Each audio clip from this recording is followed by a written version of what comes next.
एक चीज। और वहाँ से बुलेट ट्रेन कब चलेगी? पानी तो दूर की बात। आपका वन साइडेड ब्रेन है, you are against of Narendra Modi. आप लोगों के साथ बहस करना, अपना दिमाग, अपनी एनर्जी वेस्ट करनी है। मोदी काल में भारत का विकास हो पाया है? इसमें तो कोई डाउट ही नहीं होना चाहिए, 0.01% भी। नरेंद्र मोदी मदरसा छाप ने, अब्दुल कलाम ने पहला राष्ट्रपति, सुनिए, मदरसा छाप देखिए, आप राष्ट्रपति के लिए मदरसा छाप बोल रहे हैं। राष्ट्रपति को सोचिए, ये लोग मन में कितना घृणा है राष्ट्रपति के लिए, अब्दुल कलाम के लिए, क्योंकि वो पॉकेट में गीता रखते थे, पॉकेट में गीता रखते थे, इसीलिए वो लोग चलते हैं, इसीलिए ये लोग चलते हैं।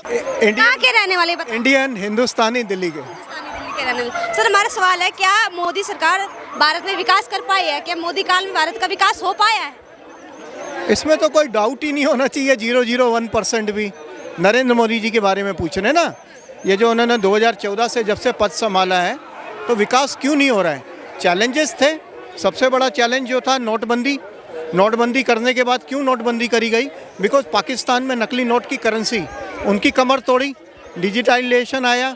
आज हम लोग यहाँ से कहीं पर भी पैसा फ्रिक्शन ऑफ सेकंड में भेज सकते हैं। नंबर 1, सैटेलाइट्स इसरो के, हमारा जो मार्स मिशन भी फेल हो गया था मंगल का, उनको हौसला अफजाई करी नरेंद्र मोदी साहब ने, और हमारे इसरो के मैक्सिमम सैटेलाइट्स इस बीजेपी गवर्नमेंट में गए। 3 टाइम का जो टाइम ये सिलेक्ट होकर आया।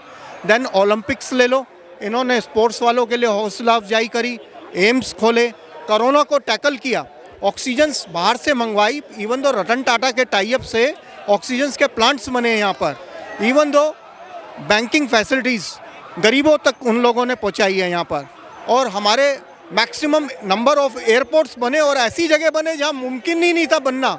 सिक्किम में भी बहुत बड़ा इंटरनेशनल एयरपोर्ट बनकर आया है। आरोप लगाता कि बीजेपी ने या मोदी सरकार ने विकास नहीं किया है, बेरोजगारी और महंगाई पे ध्यान नहीं दिया। तो मेरे ख्याल से अगर विपक्ष कहती है कि मिस्टर श्री नरेंद्र में नर प्लस इंद्र, जो नरों में इंद्र के समान राजा है, और वाकई में नरेंद्र मोदी जी में ये सारे गुण हैं, वो नीचे वालों के भी लिए सोच रहे हैं, बीच वालों के लिए भी, ऊपर वालों के लिए भी। नंबर 1। सेकेंडली, अगर विपक्ष कहती है कि इन्होंने कुछ नहीं किया, मेरे ख्याल से इनको स्मार्टफोन छोड़ देने चाहिए और पोस्टमैन को पोस्ट ऑफिस जाके मनी ऑर्डर करना चाहिए। ये UPI और ये पेटीएम नहीं करना चाहिए। बड़ा सिंपल एग्जाम्पल है। युवा भी, यार युवा आपकी बातों से कितना सहमति रखते हैं? आपकी बातें पूछते हैं। का मैं बता देता हूँ, हमारे जो IIT की ब्रांचेज है वो अफ्रीका में भी खुली। जो अमेरिका जैसी कंट्री नरेंद्र मोदी को एक्सेप्ट नहीं करती थी, आज कहते please come to our country. And इन्होंने डिफेंस सर्विसेज के लिए सारी हमारी I am ex defence personal, हमारे एयरक्राफ्ट चेंज कर दिए इन्होंने, हमारी बुलेट प्रूफ जैकेट चेंज कर दी। जो हमारा खाना DRDO की लैब्स में बनता है अब, वो 2 साल तक लड़ाई में काम आता है, ख़राब नहीं होगा बिल्कुल भी। और विधवाओं की पेंशन इन्होंने इंक्रीज़ करी 27,000 35,000 नरेंद्र मोदी जी की गवर्नमेंट ने। और बॉर्डर्स पे जाके जो हौसला अफजाई करती हैं, कौन सा फील्ड इन्होंने नहीं छोड़ा है? एम्स, स्टूडेंट्स, सैटेलाइट्स, स्पोर्ट्स, गरीबों के लिए फैसिलिटीज़ और लोन फैसिलिटीज़, MSME। अभी लेटेस्ट ही 5 लाख से उन्होंने 10 लाख की लिमिट बना दी कि अगर रोज़गार नहीं दे पा रहे आप लोन लीजिए, और उस पर सब्सिडी है। तो वो सबके लिए कर रहे हैं बिल्कुल। क्या आपकी नज़रों में अब मोदी सरकार विकास कर पाई है भारत? देखो, जब मोदी जी ने कोई बस काम हम तो इधर खास कराना है, बस दो नौकरी है थोड़ी बहुत, बस क्या करी है? नौकरी। हाँ, बस। आप ये कहना चाह रहे कि बेरोजगारी है? हाँ, कारोबार भारत के अंदर। हाँ, बस ये हो रहा है। बस बड़े मुद्दे हैं जिनके ऊपर हमारा करोड़ों रुपया सिक्योरिटी का खर्च होता था। अयोध्या में, कश्मीर में 370 दंगे नहीं होने दिए, बड़े आराम से निपटाया। अयोध्या का मुद्दा जो है राम मंदिर का, बड़े आराम से निपटाया, आपस में सलाह मशवरा करके कोर्ट की रजामंदी से निपटाया। वही पैसा अब देश के काम आता है हमारे, बिल्कुल। तो वो मुद्दे निपटा रहे हैं पुराने जो हैं। इवन दो मुस्लिम मॉडर्न कम्युनिटी में एक वो 3 तलाक वाला, लेडीज़ बड़ी परेशान थी, उसको भी निपटाया है। वो सबके लिए ही कर रहे हैं। और इवन दो एजुकेशन के अफसर वो और ज़्यादा दे रहे हैं कि गरीबों को बोल रहे हैं आप लोन लें, अपने बच्चों को पढ़ाएं, जब उनकी जॉब्स लगेगी रीपे कर दीजिएगा। तो धीरे धीरे मौलाना का कहना तो ये है ना कि हमारे धर्म में आप हस्तक्षेप क्यों कर रहे हो? हमारे तो पर्सनल लॉ बोर्ड बना है। नरेंद्र मोदी जी कभी हस्तक्षेप नहीं करते। जब बीच में कुछ गाय वगैरह का कांड हुआ था उन्होंने बोला कोई भी किसी को हक नहीं है उठाने का। सेकेंडली गल्फ की कंट्री नरेंद्र मोदी जी को बुलाती हैं, मान सम्मान करती हैं, और वो भी कहीं जाते हैं मुंबई में जो मुस्लिम में एक पर्टिकुलर समाज का नाम भूल गया, चद्दर भी चढ़ाते हैं, उनको भी रिस्पेक्ट मिलती है। नरेंद्र मोदी ये सिर्फ हिंदू के लिए नहीं है, जो आज हाईवे बन रहे हैं, जो यूनिवर्सिटी बन रही हैं, उसमें ये नहीं लिखा कि सिर्फ पंडित का बच्चा पढ़ेगा या हिंदू का पढ़ेगा। डिफेंस सर्विसेज में जो इन्होंने अपॉर्चुनिटीज़ दी हैं उसमें मोमडन्स को भी दी हैं, हिंदू को भी दी हैं। ऐसे सवाल है तुम्हारे साथ यहाँ पे जुड़े हुए हैं, क्या कहना चाहेंगे? मोदी जी दुबई जाते हैं, सऊदीया जाते हैं, तो क्यों जाते हैं वो? आप इनसे बात करिए। क्यों जाते हैं वो? मेरे से क्वेश्चन सऊदीया जाते हैं, दुबई जाते हैं, क्यों जाते हैं वो? बायलैटरल टॉक्स के लिए, बायलैटरल टॉक्स के लिए जाते हैं। चंदा मांगने? क्या चंदा चंदा लेने? मांगने? चंदा भिखारी मांगने। देश से क्या चंदा मांगेंगे? जो भिखारी है उससे क्या चंदा मांगेंगे? अरे यार, अरे सुनिए मेरी बात। वहाँ जाते हैं बायलैटरल टॉक्स के लिए, वहाँ पे भी हमारे कुछ लोग हैं, इसीलिए जाते हैं मोदी जी वहाँ पे ट्रेड करने के लिए। आज कोई भी सुनो एक्चुअल में अगर देखो पढ़े लिखे नहीं हो कोई बात नहीं, हम पढ़ाते हैं, हम एडुकेट करते हैं। अगर यूएस जाते हैं कोई तो वहाँ पे ट्रेड होता है, बायलैटरल ट्रेड्स होता है, वहाँ पे हमारे प्रवासी लोग रह रहे हैं। अरे देखिए H1 वीज़ा के लिए जो बोला गया था कि भाई इसको ख़त्म कर देंगे या क्या कर देंगे, भाई मोदी जी का सैंक्शन सब पे लगे, इंडिया पे क्यों नहीं सैंक्शन लगा दिया ट्रंप ने? दुबई वाली बात आई है, वहाँ पर गल्फ कंट्री में पानी की कमी है और अभी मुंबई से दुबई तक के लिए इंटरनल एंड पाइपलाइन डाली जानी है, बुलेट ट्रेन एक चीज। और वहाँ से बुलेट ट्रेन कब चलेगी? पानी तो दूर की बात। आपका वन साइडेड ब्रेन है, you are against of Narendra Modi.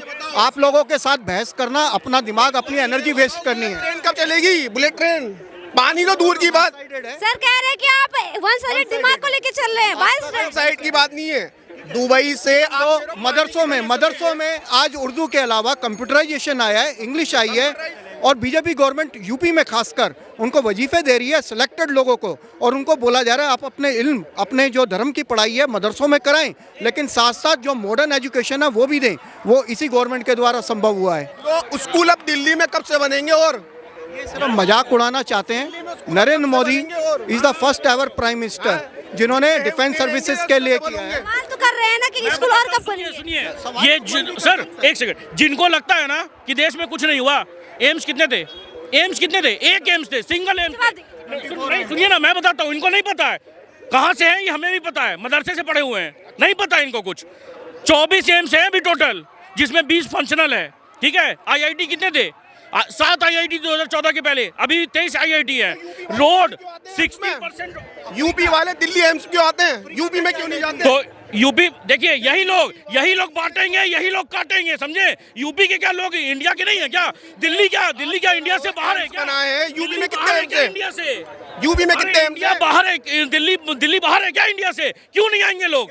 अरे क्यों नहीं आएंगे? किसी के बाप का है क्या दिल्ली किसी के बाप का है? दिल्ली किसी के बाप का है? मेरा ये बात सुनिए, कोई भी इंसान जो उड़ीसा में रह रहा हो, तमिलनाडु में रह रहा हो, केरल में रह रहा हो, कश्मीर में रह रहा हो, वो दिल्ली में आए, इलाज करवाए, क्योंकि सबको पता है कि दिल्ली में जो इलाज होते हैं एम्स में होते हैं सबसे ज्यादा बढ़िया। उनका सवाल ये है कि अगर इतने एम्स बनाए हैं भारत के तमाम राज्यों में, तो फिर उन एम्स में क्यों नहीं इलाज करा रहे, दिल्ली में क्यों? स्पेशलाइजेशन सुना है कभी? स्पेशलाइजेशन सुना है किसी चीज में? उस चीज में यूपी से क्यों भागते हैं? सुनिए, स्पेशलाइजेशन होता है कि ये डॉक्टर स्पेशलाइज्ड है, कि आँख का डॉक्टर स्पेशलाइज्ड है। मेरे दोस्त ने यहाँ पे एम्स में करवाया था, कोई पीके शर्मा थे, 6 महीने बाद उनका नंबर आया था, मगर वो बोले कि नहीं मुझे करवाना है, मैं इन्हीं से करवाऊंगा। वो वर्ल्ड के बेस्ट हैं, इंडिया के बेस्ट हैं, तो भाई क्यों नहीं करवाएंगे? जिसके पास में समय है, जिसके पास में स्पेशलाइजेशन है। 200 किलोमीटर एम्स जो है, जो जम्मू के पास एम्स, कठुआ के पास एम्स बन रहा है, ठीक है, जो 75 सालों में नहीं बना। नंबर 1, ऑलरेडी ऋषिकेश में एम्स बन चुका है, उत्तराखंड और आसपास के जितने भी हैं सारे पेशेंट वहीं जा रहे हैं। Number 1, and it is not a matter of A super speciality. मैं भी पैरामेडिकल से रिटायर्ड हूँ, हर एक एम्स में सुपर फैसिलिटीज़ हैं जो 75 सालों में नहीं हुई। और जब हिंदुस्तान आज़ाद हुआ था, एम्स नेहरू जी ने बनवाने की कोशिश करी थी, लेकिन कांग्रेस ने ज़मीन अलोकेट नहीं करी थी दिल्ली में, वो कपूरथला की महारानी ने गिफ्ट करी थी, तो एम्स बना था। इंदिरा गांधी हॉस्पिटल है, क्या है दिल्ली में? आप बताओ यूपी में क्या है, दिल्ली देखो में क्या है? आप है ना वन साइडेड है, यू आर टॉकिंग, side? आपका मुद्दा One side नहीं है। वेलफेयर नहीं है, आप कह रहे हो आप हैं doctor against of the Delhi में बीजेपी, डॉक्टर है, अगेंस्ट द यूपी में प्रेजेंट डॉक्टर गवर्नमेंट, नहीं है। अगेंस्ट नरेंद्र मोदी। इन लोगों ने कुछ नहीं किया, इन्होंने क्या है ना कि पत्थर फेंकने दो इन लोग को। यही पढ़ते हैं दिल्ली में। नहीं एक बात बताओ, जितने भी डॉक्टर हैं बिहार के हैं, बाहर के हैं, इनको नहीं समझ में आना है। जैकेट चाहिए, जितने भी डॉक्टर हैं सारे बाहर के हैं, पढ़े हुए, दिल्ली में आके जॉब कर रहे हैं। यूपी के डॉक्टर हैं, बिहार के डॉक्टर हैं, आईएएस डॉक्टर बिहार के जितने भी हैं, ठीक है। दिल्ली में एम्स है, जहाँ एम्स नहीं है उनको यहाँ पे पोजीशन मिली है दिल्ली में, तो यूपी में क्यों नहीं है, बिहार में एम्स क्यों नहीं है? एम्स क्यों नहीं है भाई? यूपी में एम्स क्यों नहीं है? वो अभी तक रायबरेली में एम्स है। पेपर रायबरेली में बकायदा बिल्डिंग एंड फंक्शनल है एम्स। सेकेंडली, कांग्रेस के टाइम में मिग 21, मैं बोलना नहीं चाहता ज़्यादा डिफेंस के, maximum machineries, maximum bullet proof jacket, maximum हथियार, मैक्सिमम मिसाइल्स, हमारा बॉर्डर हथियार से बॉर्डर सुरक्षित से पहले नहीं था। बॉर्डर सुरक्षित है, तभी आप यहाँ खड़े हैं, ठीक है। और आज पाकिस्तान का सुरक्षित सर, नहीं था। ये लोग मदरसा छाप, ये लोग मदरसा छाप नहीं समझेंगे, जितना भी समझा लो। 60% रोड, सुनिए, 60% रोडें पहले, 60% रोडें का पहले वो क्या बोलते हैं, डेवलपमेंट नहीं हो पाता था, जो खराब हो जाते थे ना उनको नहीं करवा पाते थे। आज 60,000 रोड्स बना दिए गए। 78 एयरपोर्ट से 150 एयरपोर्ट किसने दिया? किसने दिया? किसने दिया? मदरसा छाप ने, मदरसा छाप ने, अब्दुल कलाम ने पहला राष्ट्रपति। सुनिए, मदरसा छाप पहला किसने दिया? आप राष्ट्रपति के लिए मदरसा छाप बोल रहे हैं। राष्ट्रपति को सोचिए, ये लोग मन में कितना घृणा है राष्ट्रपति के लिए, अब्दुल कलाम के लिए, क्योंकि वो पॉकेट में गीता रखते थे, पॉकेट में गीता रखते थे, इसीलिए वो लोग चलते हैं, इसीलिए ये लोग चलते हैं कि ये इन लोग में जानते हैं क्या, मजहब के नाम पे इन लोग बस लड़ाते हैं, झगड़ा मरवाते हैं, मजहब के नाम पे बस बम मारो।